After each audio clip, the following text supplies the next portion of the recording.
Hi everyone, welcome to your channel control C control we.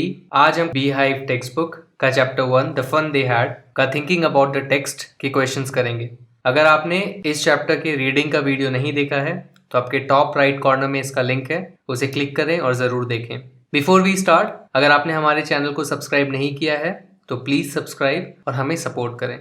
Normally thinking about text के जो questions दिए होते हैं आपके टेक्स्ट बुक में, उनमें आपको थोड़ा सा बियॉन्ड द टेक्स्ट जाके थोड़ा एडिशनल अंडरस्टैंडिंग लगा के आपको उसके क्वेश्चन सॉल्व करने होते हैं, उन क्वेश्चंस के आंसर्स देने होते हैं। बट इस चैप्टर के जो भी क्वेश्चंस थे वो काफ़ी सिंपल थे, सो मोर और लेस आपके आंसर्स इस पर्टिकुलर टेक्स्ट से डायरेक्टली आ जाएंगे, आपको ज़्यादा सोचना नहीं पड़ेगा। So the part 1 is answer these questions in a few words or a couple of sentences each. So ये short answer questions हैं। Question 1, how old are Margie and Tommy? Margie was 11 and Tommy was 13 years old. So it's a simple question. Margie 11 साल की थी और Tommy 13 साल का था। What did Margie write in her diary? Margie ने क्या लिखा था अपनी डायरी में? तो एकदम बिगिनिंग में ही इस टेक्स्ट में था, Margie डेट लिखती है और ये लिखती है कि टॉमी को एक बुक मिला है। So you can either write like this कि Margie wrote that her brother Tommy found a real book. So this is something like आप बता रहे हो in a passive tone. And second one is अगर आप paraphrase करें। सो paraphrase का मतलब होता है कि जैसा किसी ने बोला है वैसा ही आप उसे बता रहे without changing anything. So that's called paraphrasing. So आप इस तरह से भी लिख सकते हैं, Margie wrote in her diary today 17th May 2157 Tommy found a real book, जैसा एग्जैक्टली आपके टेक्स्ट में दिया है। Question 3, had Margie ever seen a book before? क्या मार्जी ने बुक देखा था पहले कभी? No, Margie had never seen a book before. Question 4, what things about the book did she find strange? So book के बारे में उसे क्या चीज स्ट्रेंज लगी? स्ट्रेंज का मतलब है अजीब या अनयूजुअल आप बोल सकते हो।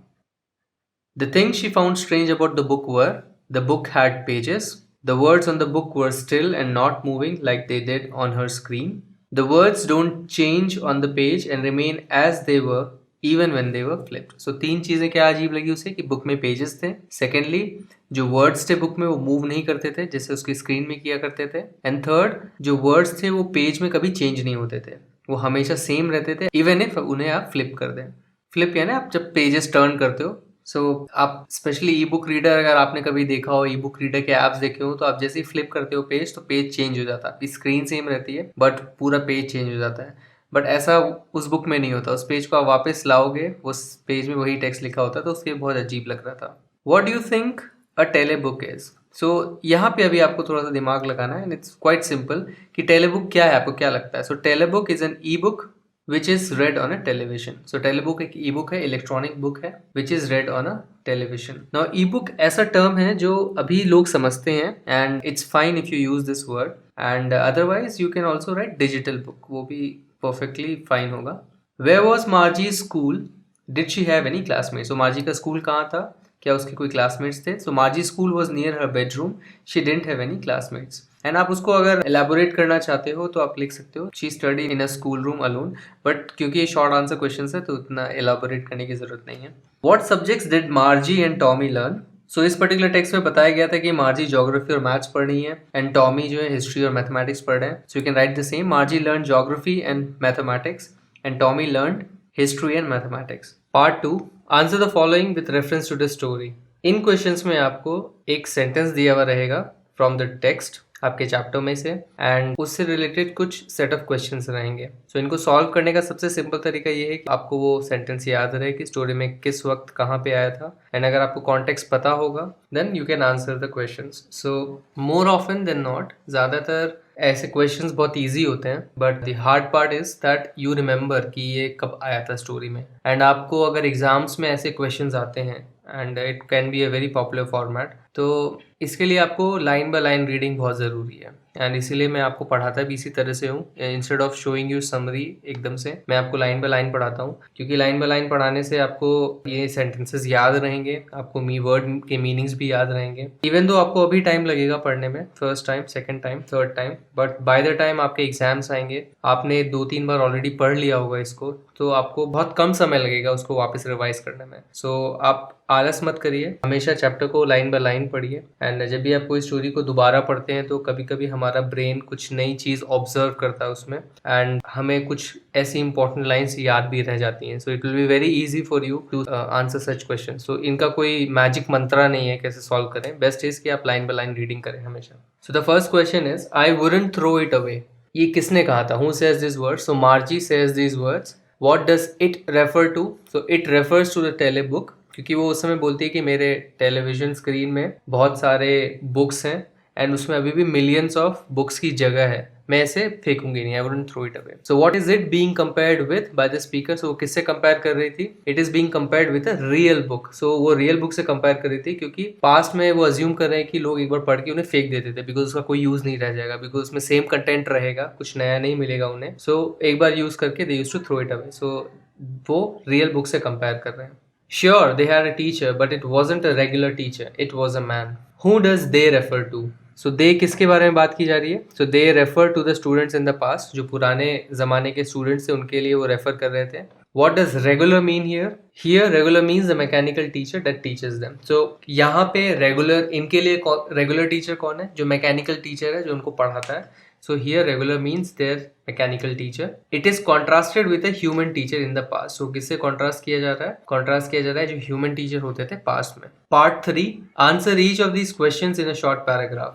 So around 30 words के एक छोटे से पैराग्राफ में आपको इन क्वेश्चंस का आंसर देना है। Question 1, what kind of teachers did Margie and Tommy have? तो किस तरह के टीचर्स मार्जी एंड टॉमी के पास थे? So Margie and Tommy had mechanical teachers that were pre-programmed with lessons and tests. सो प्री प्रोग्राम का मतलब है पहले से उनमें प्रोग्रामिंग की गई हो। सो आप ये वर्ड का इस्तेमाल कर सकते हैं, pre programmed, with lessons and test. They had a big screen on which lessons were shown and questions were asked. ये डायरेक्टली आपके टेक्स्ट में से है। They had a slot where the children had to submit their homework and test papers. उनके पास एक slot था जहाँ पे वो सबमिट करते थे अपने homework and test papers. They were customize according to the child they teach. So इनका कस्टमाइजेशन होता था जिस बच्चे को पढ़ा रहे उसके अकॉर्डिंग। एंड मोर और लेस ये उनकी मेन क्वालिटीज थे एंड इन क्वालिटीज को आपको लिखना पड़ेगा क्योंकि यही आपसे पूछा जा रहा है कि उनके टीचर्स किस तरीके से थे। सो उनकी जो बेसिक क्वालिटीज थी वो आपको यहाँ पे मेंशन करना है। Why did Margie's mother send for the county inspector? So Margie के मदर ने काउंटी इंस्पेक्टर को क्यों बुलाया? Margie's mother send for the county inspector to get her mechanical teacher repaired because it was malfunctioning. So Margie की mummy ने county inspector को इसलिए बुलाया ताकि वो मैकेनिकल टीचर को रिपेयर कर सके क्योंकि वो मैल फंक्शन कर रहा था। मैल फंक्शनिंग का मतलब होता है नॉट वर्किंग प्रॉपरली। मैल का मतलब होता है bad. It's kind of a prefix, अगर आप किसी के साथ लगा दें तो it will convert that to bad. So bad functioning मतलब not functioning properly. So malfunctioning. It was giving her tests very frequently and quickly and she wasn't able to cope up with that. तो उनको test बहुत frequently दे रहा था, बहुत जल्दी जल्दी दे रहा था और वो उससे cope up नहीं कर पा रही, उससे उसकी स्पीड से वो मैच नहीं कर पा रही थी। What did he do? उसने फिर क्या किया? He यहाँ पे रेफर कर रहा है काउंटी इंस्पेक्टर को। He adjusted the level of the mechanical teacher to an average 10-year level so that Margie can learn at the appropriate pace. तो उन्होंने एडजस्ट किया मैकेनिकल टीचर को एवरेज 10-year लेवल तक ताकि मार्जी अपने अप्रोप्रिएट पेस पे learn कर सके। अप्रोप्रिएट यानी जो सही है, एप्ट जिसे बोला जाए। सो या तो आप अप्रोप्रिएट पेस यूज कर सकते हैं, वर्ड जो एप्ट है एप्ट यूज कर सकते हैं। Why was Margie doing badly in geography? What did the county inspector do to help her? So Margie क्यों खराब परफॉर्म कर रही थी geography में and county inspector ने कैसे हेल्प किया? Margie was doing badly in geography because she wasn't able to cope up with the pace at which the mechanical teacher was giving out tests. County inspector slowed down the speed to 10-year level to help her learn at the correct pace which is appropriate for her आप add कर सकते हैं। सो इसलिए bad perform कर रही थी क्योंकि वो मैकेनिकल टीचर के स्पीड के साथ कोप अप नहीं कर पा रही थी, जिस पेस के साथ, पेस यानी स्पीड ही होता है। सो जिस पेस के साथ मैकेनिकल टीचर टेस्ट दे रहा था उसके साथ कोप अप नहीं कर पा रही थी एंड काउंटी इंस्पेक्टर ने स्लो डाउन कर दिया उसके लेवल को। सो दिस इज लाइक पिछले दो क्वेश्चंस का कंबाइंड वर्जन है ये question. Question 5. What had once happened to Tommy's teacher? So एक बार टॉमी के टीचर को क्या हुआ था? Once Tommy's teacher's history sector blanked out, so it had to be taken away for a month for repair. So एक बार उनका history sector पूरा blank out हो गया था, मतलब पूरा इरेज हो गया था। So उनको एक महीने तक ले जाना पड़ा ताकि वो रिपेयर हो सके। Question 6. Did Margie have regular days and hours for school? If so, why? So क्या मार्जी के रेगुलर डेज और आवर्स थे स्कूल के? अगर हाँ तो क्यों? Yes, Margie had regular days and hours for school. Her mechanical teacher waited for her at the same time every day in her schoolroom from Monday to Friday. It is so because her mother believed that she would learn better if she studied at regular hours. So हाँ, उनके regular days और hours थे. So आपको mention करना है कि क्या regular time था उनका. So उनका mechanical teacher wait करता था at the same time every day. वो time exactly बताए नहीं text में, but आपको days बताए हैं. So days क्या थे? Monday to Friday. It is so because ऐसा इसलिए था क्योंकि इनकी मम्मी बिलीव करती थी कि वो अच्छा लर्न करेंगी अगर रेगुलर टाइम पे वो पढ़ें. Question 7, how does Tommy describe the old kind of school. तो टॉमी ने पुराने जमाने के स्कूल को कैसे डिस्क्राइब किया. Tommy said that the old schools had a special building where teachers and students went to study. Teachers were human and everyone studied the same thing if they were of the same age. So वो एक special building में जाते थे. सो Tommy ने कहा कि पुराने स्कूलों में एक स्पेशल बिल्डिंग होती थी जहाँ पे टीचर्स स्टूडेंट्स पढ़ने जाते थे. टीचर्स ह्यूमन होते थे और सब लोग एक ही चीज पढ़ते थे अगर वो सेम एज के हैं. How does he describe the old kind of teachers. उन्होंने पुराने टीचर्स को कैसे डिस्क्राइब किया. He said that the old kind of teachers were human. They didn't live in students house. They went to a special building to teach the kids. उसने क्या बोला कि वो ह्यूमन थे, वो स्टूडेंट के घर पे नहीं रहते थे जैसे आज के मैकेनिकल टीचर रहते हैं. वो स्पेशल बिल्डिंग में जाते थे बच्चों को पढ़ाने. नाउ एक और चीज कही गई थी स्टोरी में टीचर्स के बारे में जो मार्जी सोचती है. सो मार्जी का अपना अलग इमेजिनेशन है और ये क्लियर नहीं है कि मार्जी को टॉमी ने बताया या मार्जी खुद ही अपने आप से वो सोच रही टीचर्स के बारे में. सो आप इस चीज को ध्यान रखिएगा कि क्योंकि इसमें पूछा गया टॉमी ने कैसे डिस्क्राइब किया. सो जो पार्ट टॉमी ने बोला था वही आप इस आंसर में लिखे. एडिशनल कुछ लिखने की जरूरत नहीं है. Part 4, answer each of these questions in 2 or 3 paragraphs. That is around 100 to 150 words. So in questions को आपको डिटेल में लिखना है अराउंड 2 से 3 पैराग्राफ में. So एक्सपेक्ट किया जा रहा है आपसे 100 to 150 words. So basically 50 words का एक पैराग्राफ हुआ तो 2 से 3 पैराग्राफ आपसे पूछा जा रहा है. What are the main features of the mechanical teachers and the school rooms that Margie and Tommy have in the story? Now before I answer this question, आपको एक चीज़ बता दूं कि अगर आपने सारे फीचर्स जो आपसे पूछे जा रहे हैं मैकेनिकल टीचर्स के बारे में और स्कूल रूम्स के बारे में अगर आपने कवर कर लिया सो डोंट वरी अबाउट कितने वर्ड्स हैं. सो आप वर्ड काउंट इसलिए दिखाया जा रहा है यहाँ पे ताकि आप बहुत ज़्यादा डिटेल भी ना दे आंसर्स को. बट अगर आपने मेन पॉइंट्स को फोकस कर लिया है तो आपको डरने की ज़रूरत नहीं है. आपका आंसर सेल्फ सफिशिएंट होना चाहिए. जितने भी पॉइंट्स टेक्स्ट में दिए गए हैं अगर आपने उनको लिख दिया यहाँ पे सो आप वर्ड काउंट की ज़्यादा चिंता मत कीजिएगा. But try to be concise रखिए क्योंकि जब आप कम वर्ड्स का इस्तेमाल करेंगे तो आपको अपनी वोकेबलरी सर्च करनी पड़ेगी. So you will have to find some good words. So उसकी कोशिश ज़रूर कीजिए और स्पेशली जब आपको ऐसे बड़े आंसर्स लिखने का मौका मिलता है तो ये आपका एक प्लेग्राउंड है जहाँ पे आप अपने स्किल दिखा सकते हैं अपनी वोकेबलरी का. Margie and Tommy had school rooms in the house where they went to study. The schoolroom had a mechanical teacher who taught them different subjects. The mechanical teacher had a big black screen where all the lessons were displayed and all the questions were asked. The mechanical teacher gave them homework. They did their homework in a special language called punch code. They submitted their homework and also test papers in a special slot in the teacher and it immediately evaluated them. The mechanical teacher were adjusted to the level of children they taught so that each student learned at their own pace. So उनके school room से घर पे ही जहाँ पे वो पढ़ने जाते थे. स्कूल रूम में मैकेनिकल टीचर होता था जो उनको डिफरेंट सब्जेक्ट्स पढ़ाता था और मैकेनिकल टीचर के कैसे एक बिग ब्लैक स्क्रीन होती थी जहाँ पे सारे लेसन्स डिस्प्ले होते थे और सारे क्वेश्चंस पूछे जाते थे. मैकेनिकल टीचर उनको होमवर्क दिया करते थे.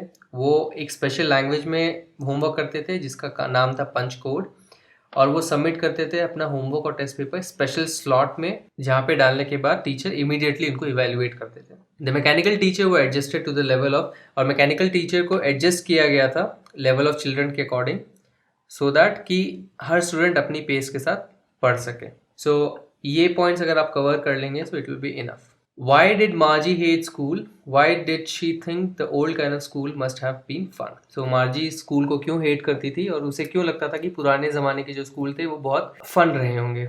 Margie hated school because of the mechanical teacher. She didn't like the slot where she had to submit her homework and tests because she had to write them down in punch code. Margie को school पसंद नहीं था because of mechanical teacher. Mechanical teachers को पसंद नहीं था and उसको specially वो स्लॉट पसंद नहीं था जहाँ उसको होमवर्क सबमिट करना होता था क्योंकि उसको पंच कोड में वो लिखना होता था. She thought that the old kind of school must have been fun because all the children went to school studied and came back home together. तो उसे पुराने स्कूल क्यों अच्छे फन लगते थे क्योंकि सारे बच्चे स्कूल साथ में जाते थे, साथ में पढ़ते थे और वापस साथ में आते थे. They would help each other with lessons and homework. This would make the learning experience fun and interesting. So सब साथ में पढ़ते थे, एक दूसरे का हेल्प करते थे इसलिए लेसन और होमवर्क में, एंड इस तरह से लर्निंग एक्सपीरियंस जो है फन होगी और इंटरेस्टिंग होगी। Do you agree with Margie that schools today are more fun than the school in the story? Give reasons for your answer. Now इस क्वेश्चन में आपको अपनी इमेजिनेशन लगानी है and it's kind of a debate question. आप क्या agree करते हैं कि मार्जी से कि जो आज के स्कूल हैं वो ज्यादा फन है रादर देन स्कूल जो स्टोरी में बताए गए हैं? सो आपका आंसर किसी भी एंगल में हो सकता है। अगर आपका मन है आप बोलें कि हाँ मार्जी का स्कूल ज्यादा अच्छा है हमारे से कंपेयर, सो आप you will not agree with मार्जी। और अगर आप अग्री करते हो तो I think this will be N easier one, क्योंकि इसके पॉइंट्स हम ऑलरेडी डिस्कस कर चुके हैं। बट अगर आप मार्जी से अग्री नहीं भी करते हैं तो आप बिफोर यू रीड सेक्शन में जैसे मैंने पॉइंट्स दिए थे अगेंस्ट द करंट स्कूल, वो उन पॉइंट्स को आप इलेबोरेट करके अपना आंसर लिख सकते हैं। सो ऐसा ज़रूरी नहीं है आपको किसी को प्लीज़ करना है यहाँ पे और आपको बोला हाँ मैं एग्री करता हूँ आज के स्कूल्स अच्छे हैं। आपके पास पूरी फ्रीडम है कि आप डिसएग्री करें, बट अपने पॉइंट्स इतने इफेक्टिवली लिखिएगा कि टीचर भी कन्विंस हो जाए आपको मार्क्स देने के लिए। Yes, I agree with Margie that schools today are more fun. So मेरा आंसर अग्री के पॉइंट ऑफ व्यू से कि मैं एग्री करता हूँ, and I will give points for that. Schools today offer a platform for teamwork and cooperation. It improves social interaction of students, which is an important life skill. Additionally, students get time to do sports, exercise, and engage in school festivities, which make them physically fit and help them showcase talents other than academic. So आज के schools एक platform देते हैं team work और cooperation के लिए, उनका social interaction improve होता है जो कि एक इम्पॉर्टेंट लाइफ स्किल है, और साथ में स्टूडेंट्स को टाइम मिलता है स्पोर्ट्स करने के लिए, एक्सरसाइज करने के लिए, और स्कूल के जो भी प्रोग्राम्स होते हैं, फेस्टिविटीज़ यानी जो भी उनके फेस्टिवल्स होते हैं स्कूल के, लाइक एनुअल फंक्शन हुआ, इंडिपेंडेंस डे फंक्शन हुआ, एक्सेट्रा। सो उनमें पार्ट लेने का उनको मौका मिलता है, तो इससे वो फिजिकली फिट होते हैं और अपना टैलेंट शोकेस करने का उनको मौका मिलता है other than the academic part. Teachers in school today not only help in learning subjects but also help students overcome their difficulties. So आज के schools में जो टीचर है वो ना ही आपको सब्जेक्ट्स पढ़ाने में हेल्प करते हैं बट आपकी डिफिकल्टीज को भी ओवरकम करने में आपको हेल्प करते हैं। They act as mentors and teach them valuable lessons. वो आपके लिए मेंटर की तरह एक्ट करते हैं और आपको वैल्यूएबल लेसन्स देते हैं, नॉट जस्ट एकेडमिक बट आपको एडिशनल चीज़ें बताते हैं लाइफ में सक्सीड करने के लिए। Nowadays they also take part in teaching emotional skills like anger management etc. And आजकल वो आपको emotional skills भी सिखाते हैं। बहुत से schools में करिकुलम आ रहा है कि emotional skills develop किए जाए आपके, for example गुस्से को कैसे manage किया जाए आपके, so that's called anger management etc. In the current school system it is less likely for a child to feel isolated or lonely. It is important for their development and it helps in reducing anxiety and stress. Schools today are a great source of beautiful memories which students cherish their whole life. So आज के school system में बहुत कम chances हैं, it is less likely, मतलब इसके बहुत कम chances हैं कि एक बच्चा अपने आप को लोनली फील करे या अलग थलग फील करे, आइसोलेटेड यानी अलग सा फील करना। एंड ये इंपॉर्टेंट है उनके डेवलपमेंट के लिए बिकॉज उनकी स्ट्रेस कम होती है और एंग्जाइटी कम होती है, वरी कम होती है। क्योंकि अगर आप देखोगे कि क्लास में अगर बहुत लोग एक्सेल भी कर रहे हैं, बहुत लोग एवरेज परफॉर्म कर रहे हैं और बहुत लोग खराब परफॉर्म कर रहे हैं, तो आप किसी भी सेगमेंट में हैं, आप दूसरों को देख के ऐसा फील होगा कि नहीं आपके साथ लोग हैं। अगर आप अच्छा परफॉर्म नहीं कर रहे तो आपके साथ कुछ दोस्त हैं जो अच्छा परफॉर्म नहीं कर रहे हैं, एंड आप जाके उनके साथ डिस्कस कर सकते हैं कि कहाँ डिफिकल्टी आ रही है, वो कैसे सॉल्व कर रहे हैं। So it helps you reduce your own stress. तो आपको ऐसा लगता है आप अकेले नहीं हैं, आपके साथ लोग हैं जिनके साथ सिमिलर प्रॉब्लम्स हैं। और स्कूल्स आपको पता है कि एक बहुत अच्छा सोर्स है अच्छी मेमोरीज़ के लिए जो हम पूरी लाइफ एंजॉय करते हैं, चेरिश करते हैं। सो इसी के साथ ये वीडियो खत्म होता है एंड एज आई प्रॉमिस्ड पिछली वीडियो में जो क्रॉसवर्ड दिया था उसका आंसर ये रहा। आई होप आप सबने ये अच्छे से सॉल्व कर लिया होगा। अगर आपको फिर भी कोई डाउट है इसमें तो you can tell us in the comments. Thanks for watching this video. अगर ये वीडियो आपको पसंद आए तो इस वीडियो को एक लाइक दीजिए, हमारे चैनल को सब्सक्राइब कीजिए। आप हमारे चैनल को सब्सक्राइब इस गोल लोगो पे क्लिक करके सब्सक्राइब बटन दबा के कर सकते हैं। आप अपने फीडबैक्स और कमेंट्स हमें कमेंट सेक्शन में ज़रूर लिखिए। अब आप हमें इंस्टाग्राम पर भी फॉलो कर सकते हैं, हमारी आईडी है आओ पढ़ें। इस चैप्टर के वर्किंग विथ लैंग्वेज के वीडियो के लिए स्टे ट्यून्ड। Bye bye.